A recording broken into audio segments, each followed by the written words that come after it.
Hi అండి అందరికీ good morning. Very very very good morning అండి. టీ కాఫీలు తాగారా? మేమైతే ఇప్పుడే లేట్ వచ్చినాయి అని కాదు, ఈరోజు మా పని తొందరగా అయిపోయింది. ఎందుకంటే నైటే పని అంతా చేసి పెట్టుకున్నాను, తోమడము తుడవడము కడగడం అనేసి. ఇక హాఫ్ డే స్కూల్స్ కాబట్టి చాలా తొందరగా వెళ్తున్నారు పిల్లలు, 8 o'clockకే స్కూల్కి వెళ్తున్నారు కాబట్టి లేట్ అవుతుంది అనేసి నైటే చేసి పెట్టుకున్నాను. ఇక మార్నింగ్ లేవగానే చట్నీ కోసం పల్లీలు ఎంపాను, ఒక సైడ్ చాయ్ పెట్టేశాను. ఇక పిల్లలకు టిఫిన్ పెట్టి పంపిస్తాం, లంచ్కి అయితే ఇంటికి వస్తారనేసి ఇక టిఫిన్ అయితే ఫాస్ట్గా చేసేసాను. మార్నింగే ఇడ్లీలు అయితే పెట్టాను, ఆల్రెడీ ఇడ్లీలు అయితే అయిపోయాయి. ఒక సైడ్ అయితే చట్నీ, ఒక సైడ్ చాయ్ అయితే పెట్టాను. ఇక చట్నీ అయిపోయిన తర్వాత పాలు పెట్టిన. మరి మీరు లేసారా లేదా నాకు కామెంట్ చేయండి, ఏం టిఫిన్స్ తిన్నారు.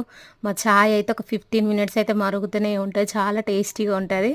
ఓకేనా, ఈ అత్తమ్మకు మామయ్యకి అయితే చాయ్ ఇస్తున్నాను. ఫ్రెండ్స్, వీడియో నచ్చితే ఒక లైక్ చేయండి, కొత్తగా చూస్తున్న వాళ్ళు సబ్స్క్రైబ్ చేసుకోండి. బాయ్ మరి.